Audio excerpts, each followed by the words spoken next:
Hello दोस्तों, आज हम बात करने वाले हैं उस भर्ती के बारे में जिस भर्ती की चर्चा बहुत ही ज़ोरों शोरों से हुई थी। चाहे सोशल मीडिया हो या फिर न्यूज़ हो, फेसबुक से लेकर ट्विटर तक हर जगह इसके मेम्स बने थे और इस पर बहुत ही ज़्यादा बात की गई थी और बहुत ही ज़्यादा सरकार का लोगों ने ट्रोल भी किया था। हालांकि सरकार को इस चीज़ से फ़र्क नहीं पड़ा और ये भर्ती आगे स्मूथली चल रही है।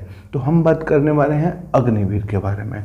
और अग्निवीर भी इंडियन एयरफोर्स के अंडर में इन्होंने एक रिक्रूटमेंट निकाली है और उस पर मैं पूरी डिटेल आपको देने वाला हूं। तो ये पूरी वीडियो 5 से 7 मिनट लंबी हो सकती है। अगर पूरी डिटेल आप देखना चाहते हैं, ढंग से इस चीज़ को समझना चाहते हैं, तो ये पूरी वीडियो देखे बिना मत जाइएगा।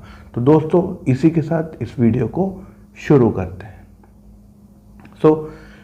एयरफोर्स अग्निवीर वायु इनटेक इस भर्ती का नाम है, जो कि 1/2023 में होगी। ठीक है, लेकिन इसके जो फॉर्म है वो शुरू हो जाएंगे नवंबर के फर्स्ट वीक से और इसकी जो एप्लीकेशन फीस रहेगी वो 250 रुपये रहेगी सभी के लिए। ठीक है, आगे चलते हैं। इसकी जो मिनिमम एज है वो 17.5 साल होगी और जो इसकी मैक्सिमम एज है वो 23 साल होगी। 23 ईयर्स तक के स्टूडेंट इसको आराम से कर सकते हैं, लेकिन उससे एक दिन भी अगर आपकी एज ऊपर होती है तो आप इसमें एलिजिबल नहीं होंगे। और दोस्तों, आप सभी को ये बात पता होगी कि 10+2 के बाद एयरफोर्स के एक्स और वाई ग्रुप के पहले फॉर्म आते थे, राइट। तो ये उन्हीं फॉर्म्स को कन्वर्ट किया गया है। अगर आपको एक्स ग्रुप में जाना है तो आपके पास साइंस होनी चाहिए और अगर आपके पास साइंस नहीं है तो आप वाई ग्रुप में जा सकते हैं, राइट। तो इसके लिए एलिजिबिलिटी क्राइटेरिया 2 चीज़ में रहेगा, साइंस सब्जेक्ट के पास और अदर देन साइंस के पास। ठीक है, अगर आपके पास साइंस सब्जेक्ट है तो आप एक्स ग्रुप का फॉर्म भरेंगे, जिसमें आपके पास मैथमेटिक्स, फिजिक्स और इंग्लिश 50% के साथ ये 3 सब्जेक्ट होने ही चाहिए। ठीक है, और इसके अलावा अगर आपके पास अदर देन साइंस है, अगर आपके पास साइंस साइड नहीं है, कॉमर्स है या फिर आर्ट है, तो आपके पास इंग्लिश जरूर होनी चाहिए। इंग्लिश में 50% मार्क्स होने चाहिए और 10+2 आपने जिससे करी है उसमें एग्रीगेट 50% मार्क्स होने चाहिए। ठीक है, इसके अलावा अग्निवीर वायु मेडिकल स्टैंडर्ड में कितने होने चाहिए? हाइट आपकी 152 सेंटीमीटर होनी चाहिए, जो कि एवरेज है, ज़्यादातर आराम से होती है, और चेस्ट एक्सपेंशन 5 सेंटीमीटर होने चाहिए आपके। ठीक है दोस्तों, आगे चलते हैं। और Agniveer will provide life insurance cover for 48 lakh. ठीक है, तो अग्निवीर जो है वो LIC के अंतर्गत आपको 48 लाख की लाइफ इंश्योरेंस कवर देता है। ठीक है, अगर बाई चांस उन 4 सालों में आपको कुछ भी होता है तो आपकी फैमिली को 48 लाख रुपीस मिलते हैं। इसके अलावा Agnipath with allow youth to serve in the arm forces for a period of 4 years. तो अग्निपथ आपको अलाउ करता है कि आप देश की सेवा कर सकते हैं और अपने आप को इनर और आउटर ग्रोथ कर सकते हैं 4 साल के लिए। और एक स्किल सेट सर्टिफिकेट देता है आपको अग्निवीर आगे आने वाले टाइम में। जब भी आप 4 साल का वो कोर्स पूरा कर लोगे तो आपको एक सर्टिफिकेट दिया जाएगा एयरफोर्स की तरफ से, जिसकी वैल्यू बहुत ही ज़्यादा होगी दोस्तों। और ध्यान रखेंगे कि जितनी भी रिक्रूटमेंट की जाएगी उसका 25% को ही अलाउ किया जाएगा कि वो आगे जो भर्ती है उसमें जाएगा, मतलब उन्हें ही पक्का किया जाएगा। वो 75% को कुछ जो उनके पैसे हैं वो दिए जाएंगे रिटायरमेंट वाले, और उन्हें रिटायर कर दिया जाएगा, और साथ ही साथ उन्हें एक स्किल सेट सर्टिफिकेट दिया जाएगा। ठीक है, अगर हम बात कर लें कि कितनी इनकम होगी, ठीक है, तो पहले साल में 30,000 इनकम मिलेगी पर मंथ। इन हैंड आपको मिलेगा 21,000, मतलब आपके CF में कॉर्पस फंड जिसको बोलते हैं 9,000 रुपये हर महीने जमा होंगे, राइट। और सेकेंड ईयर की अगर हम बात करें तो इन हैंड आपको मिलेगा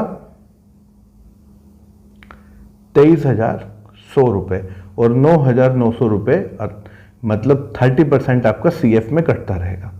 ठीक है, इसी तरह अगर हम थर्ड ईयर की बात करें तो आपको 25,580 मिलेंगे और फोर्थ ईयर की बात करें तो 28,000, मतलब 28,000 आपको मिलेंगे। तो बेसिकली लगभग 11.5-12 लाख के आसपास आपके 4 साल में बनते हैं। और इसके अलावा रिटायरमेंट पर भी आपको करीब करीब 12 लाख रुपए मिलेंगे, और इसके अलावा जो आपका CF बनता है 5 लाख बनता है। तो ओवरऑल लगभग 30 लाख के करीब आपके बन जाते हैं 4 साल में। और इसके अलावा आप 4 साल आर्मी में रहते हो, तो कहने का मतलब है कि 4 साल आपकी ग्रोथ कितनी होगी, ये भी बहुत बड़ी बात है।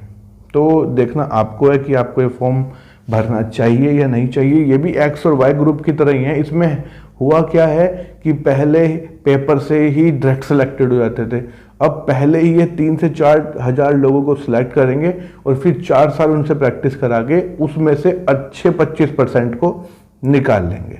राइट, कैंडिडेट अप्लाई कर सकते हैं नवंबर के फर्स्ट वीक में और 25% को एनरोल किया जाएगा रेगुलर कार्डर के लिए इंडियन एयरफोर्स में। तो राइट, नेक्स्ट आप एक्स वाई ग्रुप दोनों चूज कर सकते हैं और साइंस वाले दोनों चूज कर सकते हैं, आर्ट वाले दोनों चूज नहीं कर पाएंगे। ठीक है, अगर आप दोनों चूज कर सकते हैं तो आप बोथ का ऑप्शन भरेंगे, यहाँ से लॉगिन कर सकते हैं। ठीक है, और इसमें जो अनाउंसमेंट है वो भी आप देख सकते हैं। इनकी जो ओरिजिनल वेबसाइट है वो मैं पिनअप कर दूंगा, वहाँ से लिंक पे क्लिक करके आप जल्द ही ये फॉर्म भर पाएंगे दोस्तों।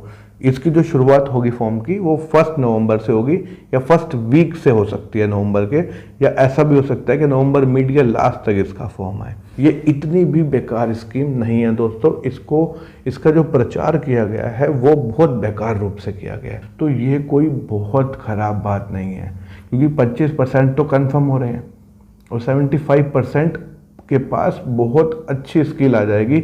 और आगे ये भी हो सकता है कि बाकी जो गवर्नमेंट अगर अपनी जॉब्स निकालती है तो उसमें ऐसा कर सकती है कि जो अग्निपथ पर जो स्कीम में जो कैंडिडेट के पास उनके सर्टिफिकेट हैं अग्निपथ के, अग्निवीर के, उनको वो थोड़ा सा भारंग दे सकती है दोस्तों। तो इसी के साथ मैं कहना चाहूँगा कि अगर आप देश के प्रति थोड़ा सा भी लगाव है और अगर आप कोई जॉब करना चाहते हैं, सरकारी जॉब ढूंढ रहे हैं, तो आपको एक बार जरूर ट्राई करना चाहिए दोस्तों। बाकी आप इस बारे में क्या सोचते हैं? Thank you so much video देखने के लिए। Bye bye, take care.